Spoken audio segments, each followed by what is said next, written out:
We are now joined by Coach Marcus Freeman and quarterback Riley Leonard and safety Xavier Watts from Notre Dame. As a reminder, the team locker room is also open at this time. Coach Freeman will make an opening statement, and then we'll open up the floor for questions. Coach Freeman? I think I said this after the game, but I'm so proud of this program, the team, for the work they put into obtaining the result that we got tonight. I remind them the last 10 days as we prepared, this will be a 60-plus minute fight. Georgia's been down in 9 games this year, and they find a way to come back and win. And so they had that mentality. Our coaches called the game aggressive. Our players executed, put everything on the line for this university and this football team, and I'm really proud of them. Proud of the way they handled, the events of the last 24 hours. And I want to make sure again, send our condolences on behalf of our university and our football program to everyone that was affected by the tragedy. And, they had to be able to still get ready for this game with the natural emotions that come into each individual that happened after the tragedy. And so I'm proud of the way they prepared. They stayed steady, and they went out and they did a great job. And so with that, we'll open up for questions. Thanks. Please raise your hand, and we'll get a microphone to you. We'll start in the front row on the right side.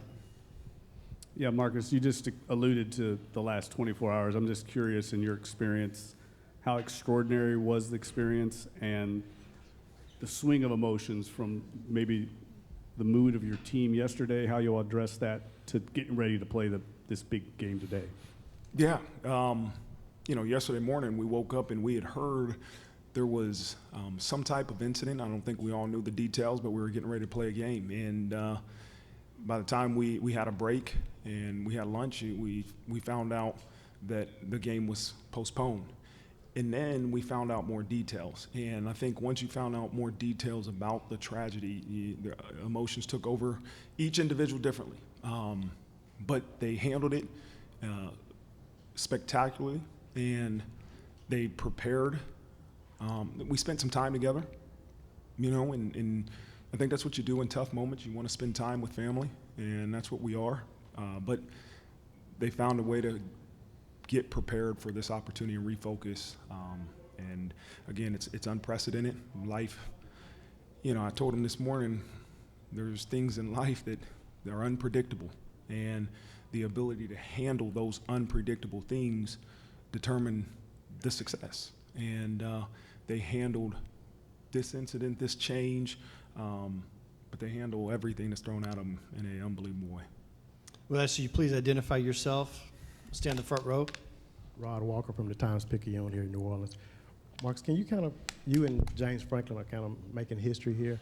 Can you kind of just put in perspective what it means to you to be, one of 2 black coaches in this playoffs? Yeah, it's again, you're very grateful. It's a reminder that you are a representation for many others, and many of our players that look the same way I do. That your color shouldn't matter, right? And that the evidence of your work should. But it takes everybody, and that's what I continue to remind myself. When people will try to point the finger at you, it's a great reminder of you're not in this position without everybody, without all these guys. And that's why I told them in the locker room I couldn't get off that stage fast enough, because everybody couldn't be up there. It's about the team. It's about everybody that puts everything they have into making sure that we can achieve that success. And so it's a great honor. It's a privilege. But again, as the head coach of this place, I understand we're not in this position unless everybody in this program gets their job done. We'll go to the left side in the very back. Coach Andrew Greenstein at Louisiana Radio Network. All 4 teams that played in the first round ended up advancing to the semifinals. I know you can only speak for yourself, but do you believe that having played on December 20th gave you a competitive advantage over a team that had not played since December 7th? No, I don't. I think whatever circumstances you're given, you make the most of them. And if we would have had a first round bye, I would have been the first one to say, hey, this is great for us. We didn't. It's great for us. We are always a glass half full group, and whatever circumstance we're throwing at us, we're going to take advantage of it and prepare and maximize the opportunity ahead of us. And so that's what they did. The first game had nothing to do with this game. It was the preparation that they put into this week in this game and the performance that they put on. But I don't believe in my heart the first game had anything to do with this one. It was about the preparation they did after the first game. We'll go to the right side. Matt Baker with The Athletic. For either of the players, Coach Freeman talked about how hard it was for you guys to be able to refocus after yesterday. So as players, how were you able to refocus? Obviously the events that occurred were very challenging, and I just want everybody to know that the Notre Dame family, every single person in our locker room is praying for those families that are out there. I also want to thank the New Orleans Police Department for responding the way they did and creating a safe environment for us to play today so quickly after the events. But as a player and as a Notre Dame player, you recruit the right people for a reason. And I think adding another day is just helping our superpower out. We say our superpowers all the time. Our preparation and the character in our locker room, those are two intangible things that we have that we utilize. So to have an extra day, after we got done praying for all the families, I hit up my quarterback coach and said, all right, can we watch some film tonight? Like I watched a whole, I got 4 or 5 more hours of film study. We had another day of walkthrough. That's our superpowers, our preparation, and I think it definitely paid off today. I'll go to the left side. Coach Freeman, Jack Sobel with Blue and Gold Illustrated. You mentioned the coaches calling the game aggressively, like the 4th down call towards the end, deep in your own territory. Can you kind of explain the logic behind that one? And then with the aggressiveness as a whole, like how did that help you win tonight? And how did that kind of help you get here to this point? Yeah, Jack, it's a mentality. That situation that happened in the 4th quarter was something we practiced, and I think the performance is a reflection of that. We had a lot of confidence in the ability to be able to do that, and we had a plan, and that's the aggressiveness in terms of our preparation that I want our program to have, and again, out there when it matters the most. And so that's got to be one of our edges, right, is that we are going to be an aggressive group and not fear making mistakes, not fear, hey, it didn't go your way. We went for it on 4th and 1. We didn't execute. Okay, here we go, defense, and they got to stop. And so that's how I want this group to attack our preparation and attack performance when we have the opportunity. Real quick, he's being humble. That was completely his play, and we were going to do it a different way like 2 days ago. And then he flipped it, and we executed it that way, and it worked. It's our so play. He's being humble Our play. all throughout the year. All right, yeah, you know this guy, but I'll say it for him. Great call, great execution. All right. We'll go to the right side.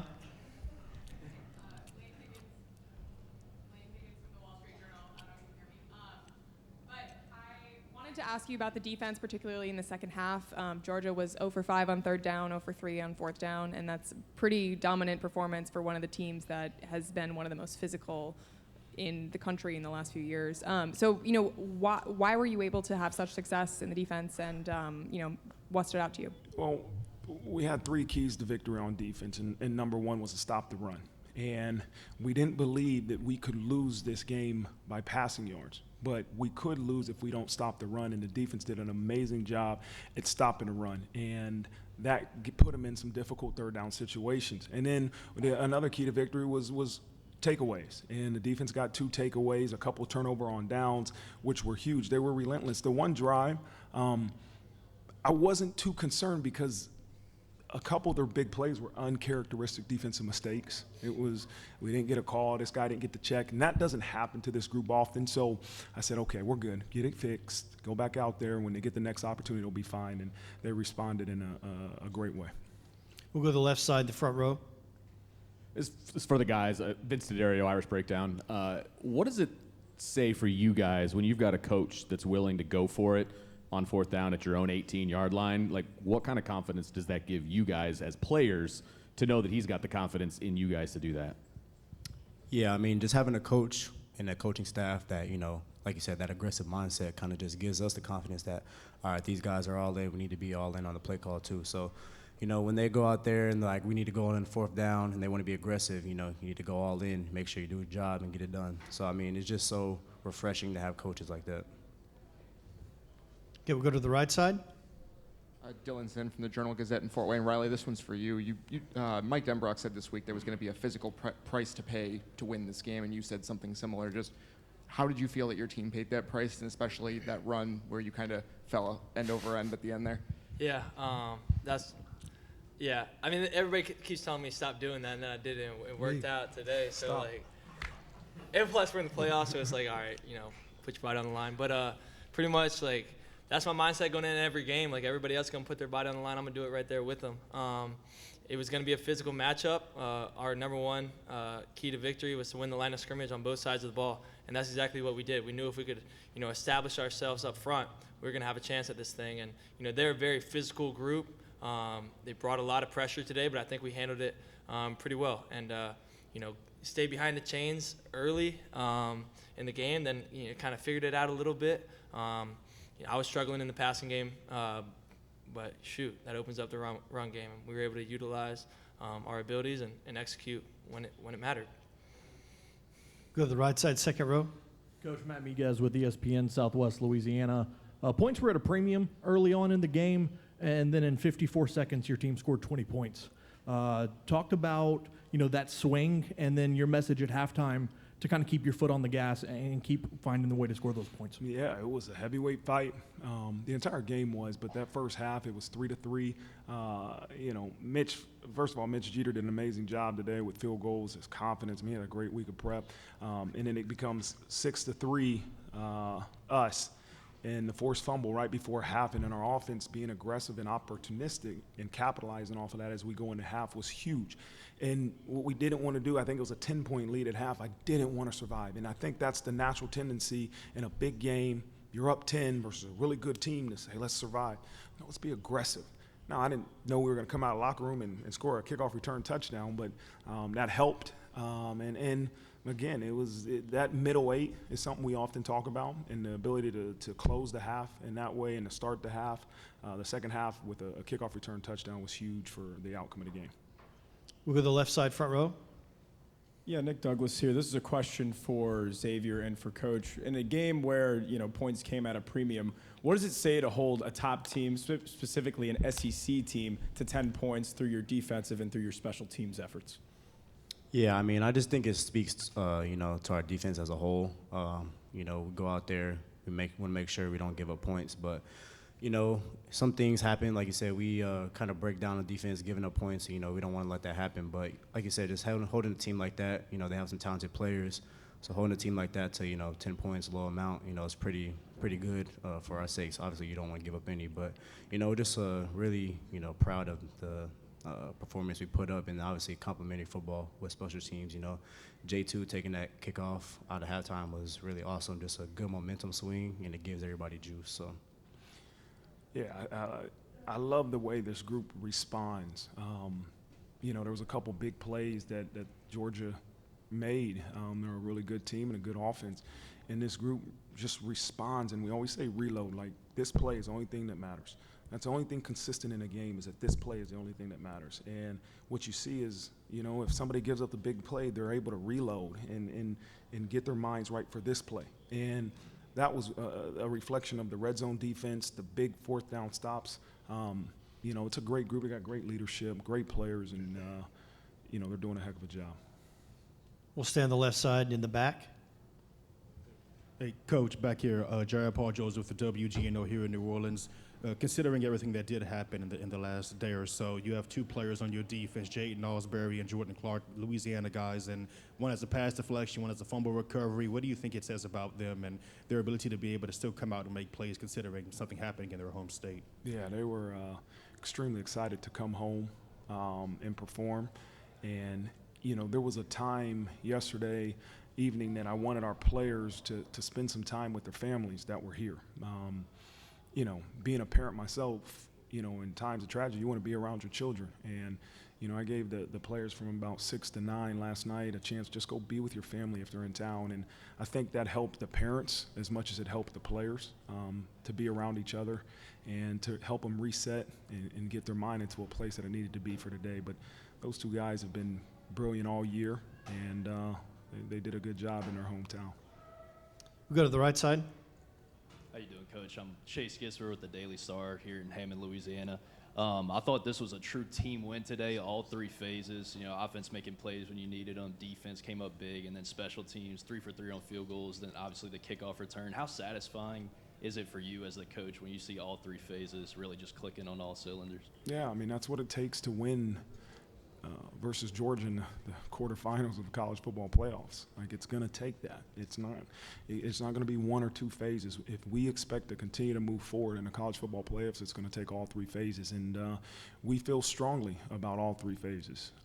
But that's what it's going to take, and it was a great performance today. And now we got to get some things cleaned up, find a way to get better in this week of practice. And then we got another opportunity to go out there and perform in all 3 phases here on January 9th, I think, here at the Orange Bowl.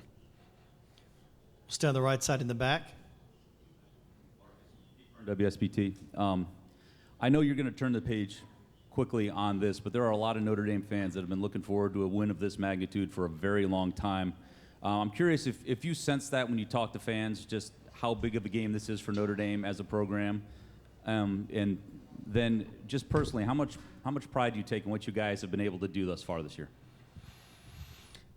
Pete, the passion that Notre Dame fans have for this place and this football program is tremendous, and that's why a lot of us are here. We want to be at a place that has high expectations, that their fans are passionate about it, the administration and everybody's aligned in terms of putting all their efforts into helping this place succeed. And so it's an honor, and we want it as bad as our fans want it. But what you want doesn't matter. It's what you're willing to do. And that's what we got to continue to focus on, the work that it takes to achieve that outcome that we all want so badly. And so, we're going to get back to work, me and Pete. We're going to get on this plane. Let's watch it and find ways to improve and look at the schedule. I might give them tomorrow off maybe, give them a chance to reset. But we got to start game planning for a tough opponent. I saw a little bit of the Penn State game, and listen, it's going to be a great challenge for us. But I'm excited for it. Go on the left side in the back. Hey, Marcus. John Sokoloff with WGNO here in New Orleans. What does it mean to you to be able to make history here in New Orleans by winning college football playoff quarterfinal game, being one of the first teams to ever do it in the sports history? What does it mean to you to be able to do that here in New Orleans? It's an honor. This isn't about me, and I try to make sure that's clear. Like, I'm blessed to be in a position to be the leader of this program, but I am blessed to be around some of the greatest individuals that you could ask for. And these individuals all commit to this place no matter what their role is. And they give everything they can to seeing us have that success. And I'm a part of it. Yes, I'm the leader at times. Yes, I'm the leader. But I'm a part of a big group that we all have to put the work in. And so I hope every person in this program feels a part of that, the record of wins and whatever there is. But I just love being on the journey with these guys. I love motivating them. I love pushing them. I love challenging them in different ways because they just continue to respond in any way that you challenge them. But it's an honor and a privilege and a lot of fun to be on this journey together. We have time for one final question. We'll go to the left side. Marcus and Riley, since RJ's been your teammate for a long time, like after RJ might not have had the regular season that he wanted, like what does it mean to you guys, and what does it say about him to see him make a play of that magnitude that changes the game? Yeah, to speak on RJ a little bit, a lot of people don't understand how good of a person he is and how smart he is and how much of a hard worker he is because he's a mellow guy. He's not going to say much. But if you're ever in the facility, like 5 hours post-practice, he's going to be somewhere doing something to get better. I mean, the consistency amongst this guy is insane, and I've been seeing it for 4 years now in my college career, and I'm grateful that he was able to, come with me to this place. But this is a very mature guy we're talking about, and somebody who's not going to say a word whether things are going good or bad. He's going to put his head down and work, and that's kind of the MO of our season. I heard a quote last week, Henry Ford, whether you think you can or you can't do something, you're right. And RJ believed in himself all season, and it's finally starting to come pay off for him. Yeah, Riley said it perfectly. These guys don't always control the amount of plays they get, right? Those are determined by your coaching staff in terms of what they need out of your role for this game. And RJ's a guy that no matter what the role is that's determined for him, he puts everything into it. And, when you have that mindset and you have that work ethic, good things like what happened today happen to you, and if you're sitting here and complaining about why you're not playing more than the next guy, then you know what, you're not putting everything into making the most out of your opportunity. RJ Oben is a guy that makes the most out of every opportunity he gets. And that concludes the Notre Dame press conference. Thanks, Coach.